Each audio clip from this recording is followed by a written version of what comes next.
South Melbourne. Arguably one of the most polarising sports teams in Australia. You either love them or you hate them.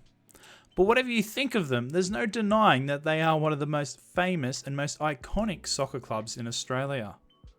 4 national titles, 2 national cups, Oceania champions, participants in the FIFA Club World Cup in 2000, FIFA's Oceania Club of the Century. Prior to the A-League, they were the most successful team of all time, only pipped by Sydney FC in recent years. It's an impressive list of accolades for South, but they have been forced out of Australia's top flight since 2004, following the demise of the NSL.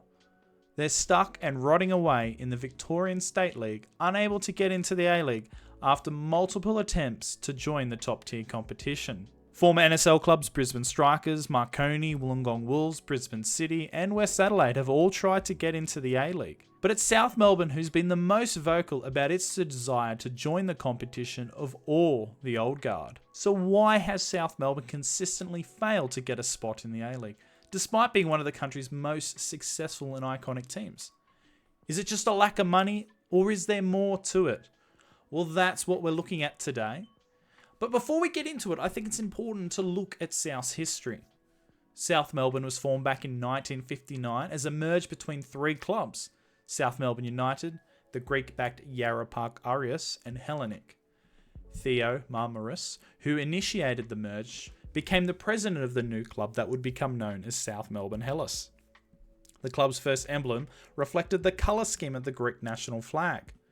The first kits would feature a white jersey with a red V, as well as blue shorts and blue and white hoop socks. Eventually the club would adopt just blue and white, with various designs over the years. Within a decade of foundation, South Melbourne were promoted to the top flight of football in Victoria, winning titles in 1962 and then 3 straight between 1964 and 1966. 3 more national titles would follow in 1972, 1974 and 1976, before South Melbourne, alongside rivals Heidelberg United, Footscray Just and Mooroolbark, joined the newly created National Soccer League in 1977. South struggled in the first few seasons, including a 14th and bottom place finish in 1979. Somehow, Sydney Olympic, who finished in 13th, 1 spot ahead of South, were relegated instead, due to commercial reasons, as there would have only been 2 clubs in Melbourne in 1980 and 5 in Sydney had Olympic not been relegated and South had. South's first national title came in 1984, followed by another in 1991 under the guidance of one of the world's best footballers, Ferenc Puskás, with Ange Postecoglou as captain. Postecoglou would ultimately coach South to back-to-back titles in 1998 and 1999. After winning the latter, South qualified and won the 1999 Oceania Club Championship, and in turn qualified for the 2000 FIFA Club World Cup Championship in Brazil. Grouped with Vasco da Gama, Necaxa and Manchester United, South failed to win any games, but they did gain some respect from their opposition. By the end of the NSL in 2004, South had won 4 national titles, the joint most championships, alongside Marconi and Adelaide City. When the A-League was established in 2005, the City of Melbourne was allocated just 1 spot in the competition. South Melbourne seemed like the ideal candidate, but it was unable to afford the cost of joining the new competition. Overspending in the final years of the NSL meant that South had accumulated debts of almost $1.8 million. The spot in the competition was awarded to another Melbourne consortium, paving the way for the creation of Melbourne Victory and leaving South condemned to the Victorian State League and out of the new national competition. The club managed to stave off insolvency by raising $450,000 through fans and supporters, while directors wrote off monies owing. It was also allowed to keep playing at Lakeside Stadium, as creditors agreed to the club being able to retain its lease at the ground. By 2006, they were debt-free and champions of Victoria, defeating Altona in the grand final 1-0 in front of more than 5,000 fans at Lakeside. A year later, in February 2007, South put in their first serious bid to get into the A-League. They announced it was courting approaches by various private consortiums interested in becoming commercial partners in any future A-League bid. An opportunity for a second Melbourne licence would be available from 2010 once the 5-year exclusivity clause expired for the city. So in April 2008, with plans to add a new team from Melbourne into the A-League, South Melbourne put their hands up for that spot. They claimed a potential derby with Melbourne Victory could pull 85,000 to the MCG. Club president Leo Athanasakis. Listen guys, my Greek pronunciation isn't great, so we're just going to refer to the president as Leo A. So according to club president Leo A, we believe a new, off-the-shelf team in Melbourne will struggle because Victory has taken the cream, and we believe a foundation team, which won't be drawing on Melbourne Victory support, would probably be in Victory's interest. As a part of the South Melbourne bid, the club was to be privatised and the bid name was to be Southern Cross. But by September 2008, the Melbourne Heart bid beat South Melbourne to the coveted spot in the A-League. South Melbourne would miss out on this occasion.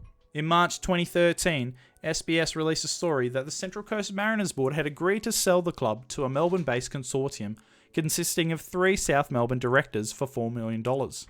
It would involve the Mariners taking a number of games to Melbourne. Several days after the story broke, the Mariners announced no games would be going to Melbourne.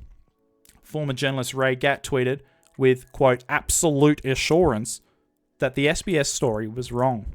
That same day, Gatt confirmed that Mike Charlesworth had now become controlling owner of the Mariners, saying, the club is in good hands. The Mariners were staying on the Central Coast, and South Melbourne wasn't getting a stake in the club. But fast forward a couple of months to May of that year, a consortium representing South Melbourne had submitted a bid in excess of $3.5 million to take over the struggling Melbourne Heart licence. The club also confirmed that it had received an expression of interest from Brazilian legend Emerson to coach, and had already secured major sponsors for its A-League ambitions. By August, South had put in a second bid, but Heart once again rejected the offer. Unwilling to up its offer, South walked away from the potential takeover, once again missing out on the opportunity to return to Australia's top flight. In January 2014, the Heart was ultimately taken over by Manchester City and was renamed Melbourne City months later. But South weren't done just yet. A couple years later, in November 2016, South Melbourne was pushing again to join the A-League. They submitted a bid to join the competition from 2017-18, with South reportedly having the required capital of around $5 million to enter, with plans to play out at Lakeside Stadium. I don't think there's anything holding us back, club director Bill Papastagiadis told the Herald Sun. But also, we won't cannibalise the support of the existing A-League clubs in Melbourne. Our advisory board knows the great history of this club, but also the ability to drive it forward. Included in the bid for the A-League licence were plans to simultaneously launch a W-League side. There were also reports that Brazilian legend Roberto Carlos would come coach South if the team was successful in its bid. The bid was, as you probably are aware, ultimately unsuccessful. In 2018, Football Federation Australia, now known as Football Australia, announced that the A-League would be expanding to 12 teams from the 2019-20 season. South Melbourne considered themselves a likely candidate, being one of 15 bidders looking to get a spot in the A-League. Those 15 bidders were cut down to 6, with South Melbourne being one of them, alongside bids from Canberra, Southern Expansion, Team 11, a joint Macarthur Southwest Sydney bid, and Western Melbourne. As you already know, Western and Macarthur won the expansion spots, meaning South had missed out once again. David Gallop, the then CEO of Football Australia, said talks with South Melbourne will continue again. Quoting him, he said, they had many aspects of their bid that were attractive, but you go back to what the things that got Macarthur Southwest Sydney and the Western Melbourne bids over the line, and they outweighed what we saw in the South Melbourne bid. Let me translate that for you. South Melbourne just didn't have the money. At least not the millions and millions that these backers from Macarthur and Western had allegedly floating around. In a statement, South Melbourne chairman Bill Papastagiadis said the club was disappointed with the decision, but believed it could be a viable option in the future. We are naturally disappointed with the decision the FFA board has not selected South Melbourne to receive an expansion licence at this time, he said. But we are confident South Melbourne is and will remain a viable option for an A-League licence in the future. In 2013, South Melbourne was announced alongside 7 other clubs as an inaugural member of the National Second Tier. And while that National Second Tier will commence in 2024, it will be under a Champions League style format with group stages and a knockout phase. So no regular season. So really, it's not a proper second tier. There is no promotion into the A-League, and there's no long-term plans or discussion from Football Australia, at least not made public, about implementing promotion. So where to now for South Melbourne? Another round of expansion bidding doesn't look likely soon, with Canberra being the preferred spot for Team 14. It seems for now, South will have to stay stuck in the Victorian State League or work towards the national second tier, which has no plans for promotion. But looking at the reasons for why they were denied entry to the A-League, it seems money has been the biggest player. South has either been broke or gone up against bidders that have had deeper pockets. It's the grim reality for these former NSL giants, like Marconi, Sydney Olympic and Adelaide City, who have been set aside by the governing body of our game. They just don't have the corporate money to compete in the A-League, which is a shame because money shouldn't be an obstacle for a team wanting to be a part of a top-tier football competition, at least in theory. But these old NSL clubs were never given a chance, not a proper look-in. They were considered old soccer, not new football. They were ethnic, semi-professional clubs going up against corporate money. They weren't an ideal candidate for the future of football down under, at least in the opinion of those who were starting up the A-League. When the NSL ended and the A-League was set up, it was left to John O'Neill to set up the new competition. O'Neill was a merchant banker and a rugby union man who admitted that he knew little about soccer. He was not the man to honour and respect Australian football history. It was his mantra to Australianise the game.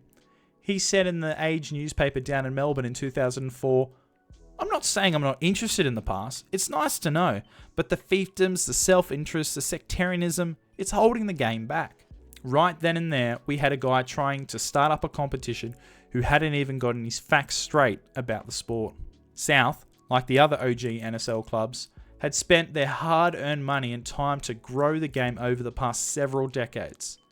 But they had now been thrown to the football scrap heap by O'Neill, all in the space of 12 months. I think no one says it better than Joe Gorman in his book The Death and Life of Australian Soccer. In other parts of the world, when a new franchise replaces a historic community club, there are protests, fundraisers, feature articles in the newspaper, the works. Soccer's scorched earth experiment would have been absolutely inconceivable, unworkable, and unpopular in Australian rules, rugby league, or any other soccer competition around the world. You could see why South fans would be frustrated and have ill feelings towards the A-League, along with the rest of the NSL old guard. It's why some NSL fans never chose to follow the A-League. Imagine if your club was a founding member of a competition, played every year, was successful, developed Socceroos, pulled great crowds, all for that governing body to come along, start a new competition, and believe your club not worthy of a spot in it. It would be devastating, soul-destroying. You'd be furious. For South, life outside of Australia's top flight looks a certainty for the imminent future, with no hopes or prospects of getting back into it anytime soon. That concludes today's video. Thank you once again for watching. I hope you enjoyed it. If you haven't already, why not hit the subscribe button and like this video? It's completely free and helps grow the channel. We also have channel memberships. There's no pressure to join, but any support will help grow the quality of our videos and allow us to put out more videos like this out in the future. We'll see you in the next video.